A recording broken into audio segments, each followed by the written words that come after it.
প্রিয় শিক্ষার্থী ও অভিভাবকবৃন্দ, মাধ্যমিক ও উচ্চ শিক্ষা অধিদপ্তরের সর্বশেষ ২০২৬ সালের উপবৃত্তির গুরুত্বপূর্ণ নোটিশ প্রকাশিত হয়েছে।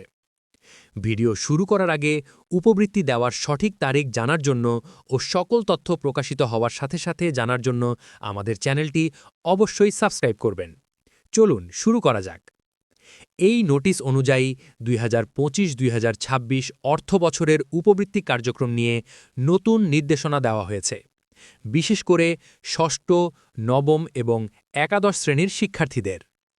অধিদপ্তরের নির্দেশনায় বলা হয়েছে, যোগ্য শিক্ষার্থীদের তালিকা দ্রুত প্রস্তুত করে অনলাইনের মাধ্যমে জমা দিতে হবে। এরপর যাচাই বাছাই শেষে উপযুক্ত শিক্ষার্থীদের মাঝে উপবৃত্তির টাকা প্রদান করা হবে। এখানে উল্লেখ করা হয়েছে যে উপবৃত্তি পাওয়ার জন্য শিক্ষার্থীদের নিয়মিত বিদ্যালয়ে উপস্থিত থাকতে হবে এবং পড়াশোনায় সন্তোষজনক ফলাফল থাকতে হবে। এছাড়াও শিক্ষার্থীদের সঠিক তথ্য যেমন জন্ম নিবন্ধন, অভিভাবকের জাতীয় পরিচয়পত্র এবং মোবাইল ব্যাংকিং অ্যাকাউন্টের তথ্য সঠিকভাবে জমা দিতে বলা হয়েছে, কারণ বর্তমানে বেশিরভাগ উপবৃত্তির টাকা সরাসরি মোবাইল ব্যাংকিংয়ের মাধ্যমে প্রদান করা হচ্ছে। অধিদপ্তর আরও জানিয়েছে, শিক্ষার্থীদের তথ্য যাচাই শেষ হলে পর্যায়ক্রমে উপবৃত্তির টাকা বিতরণ করা হবে।